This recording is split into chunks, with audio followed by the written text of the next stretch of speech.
చూసుకుంటే బంగారం 6,000 పైగా దిగి వచ్చింది. సిల్వర్ ఏకంగా కిలోకి 9,000కు పైగా డౌన్ అయింది. అయితే ఇదే ట్రెండ్ కంటిన్యూ అవుతుందా, లేకపోతే పెరుగుతాయా అనే విషయాలు మనతో మాట్లాడేందుకు మార్కెట్ అనలిస్ట్ సాల్మన్ గారు మనతో ఉన్నారు. వారిని అడిగి మరిన్ని విషయాలు తెలుసుకుందాం. సాల్మన్ గారు నమస్తే అండి. ఈ గోల్డ్ చూసుకుంటే వల్టాలిటీ తీవ్రంగా ఉందండి. మొన్న 3 రోజులైతే బాగా పడిపోయాయి. ఈరోజు కొంచెం పుంజుకున్నట్టుగా అనిపిస్తూ ఉంది. సో షార్ట్ టర్మ్లో కావచ్చు, ఎట్లా ఒక బంపర్ ఆఫర్ అయితే వెయిట్ చేయొచ్చా, మగవాళ్ళు కావచ్చు, మదుపుదారులు కావచ్చు? చూడండి మురళి గారు, ఇప్పుడు మనకి గత కొంతకాలం క్రితం 1,80,000 10 గ్రాములు 1,80,000 వరకు వెళ్ళి ఇప్పుడు అరౌండ్ 144 140 ఆ మధ్యలో ఉంది. ప్రధాన కారణాలు ఏమిటంటే ప్రాఫిట్ బుకింగ్. అంటే లాస్ట్ 1 ఇయర్లో అరౌండ్ 60% పెరిగింది. కాబట్టి బిగ్ ప్లేయర్స్, పెద్ద ఇన్వెస్టర్స్, కొన్ని సెంట్రల్ బ్యాంక్స్ కూడా ప్రాఫిట్ బుక్ చేసుకుంటున్నాయి. ఎప్పుడైతే అమ్మేవాళ్ళు ఎక్కువ మంది ఉండి కొనేవాళ్ళు తక్కువ మంది ఉంటే గోల్డ్ రేట్స్ తగ్గుతాయి. Demand and supply. మరి ఇంకా కొంత షార్ట్ పీరియడ్లో ఇంకా కొంతకాలం పడే అవకాశం ఉందంటే పడే అవకాశం ఉందని మనం చెప్పుకోవచ్చు. షార్ట్ పీరియడ్లో ఎలా చెప్పొచ్చు అంటే, ఇప్పుడు యుద్ధం వలన క్రూడ్ ఆయిల్ డిమాండ్ పెరగటం వల్ల గత కొంతకాలంగా, అంటే ఇప్పుడంటే క్రూడ్ $93-94 పర్ బ్యారెల్ దగ్గర ఉంది. కానీ గత కొంతకాలంగా క్రూడ్ బాగా పెరిగి ఉండటం వల్ల క్రూడ్ అంతర్జాతీయంగా డాలర్స్లో కొంటారు. కాబట్టి డాలర్కి డిమాండ్ పెరగటం వల్ల ఎప్పుడైతే డాలర్కి డిమాండ్ పెరుగుతుందో గోల్డ్ తగ్గుతుంది. అంతర్జాతీయ market, London bullion market association. అందువల్ల డాలర్ బలపడటం వల్ల కూడా గోల్డ్ తగ్గింది.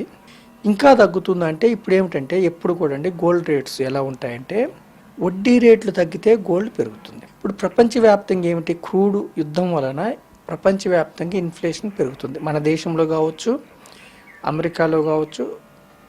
ఇన్ఫ్లేషన్ పెరిగినప్పుడు సెంట్రల్ బ్యాంక్స్ జనరల్గా ఏం చేస్తాయంటే వడ్డీ రేట్లు తగ్గించవు, అయితే అలా ఉంచుతాయి. ఫెడ్ కావచ్చు, మన సెంట్రల్ బ్యాంక్స్, లేదంటే పెంచవచ్చు. So American central bank US fed మీద డిపెండ్ అయ్యి ప్రపంచవ్యాప్తంగా అంతా మానిటరీ పాలసీస్ ఉంటాయి. సో యుఎస్ ఫెడ్ రేట్స్ తగ్గకపోవచ్చు అనే ఉద్దేశంతో గోల్డ్ రేట్స్ తగ్గుతున్నాయి. ఎప్పుడైతే డాలర్ బలపడి డాలర్ బాండ్ ఈల్డ్స్లో ఎక్కువ వడ్డీ వస్తుందో పెద్ద ఇన్వెస్టర్స్ అందరూ డాలర్స్లో బాండ్ ఈల్డ్స్లో ఇన్వెస్ట్ చేయడానికి ఉత్సాహం చూపిస్తారు. ఎందుకంటే గోల్డ్లో వడ్డీ రాదు కాబట్టి డాలర్ బాండ్ ఈల్డ్స్లో పెట్టడానికి. కాబట్టి షార్ట్ పీరియడ్లో కొంచెం గోల్డ్ పడే అవకాశం ఉంది. యాక్చువల్గా మనకి ఈసీబీ కూడా వడ్డీ రేట్లు పెంచాయని మనకి వచ్చింది.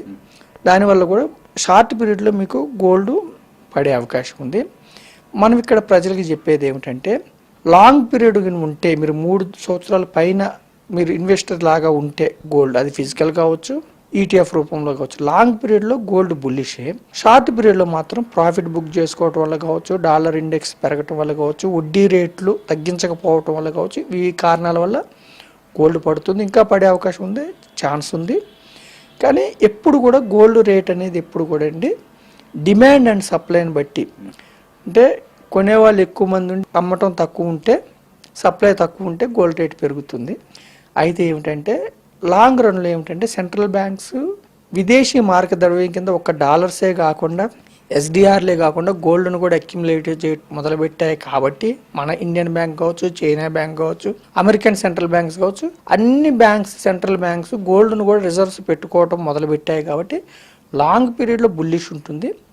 షార్ట్ పీరియడ్లో పడే అవకాశం ఉందంటే కొంత పడే అవకాశం కూడా ఉంది. ఎయిదర్ ఆర్ కొంతకాలం పడే అవకాశం ఉంది, మళ్ళీ డిమాండ్ వచ్చే అవకాశం ఉంది.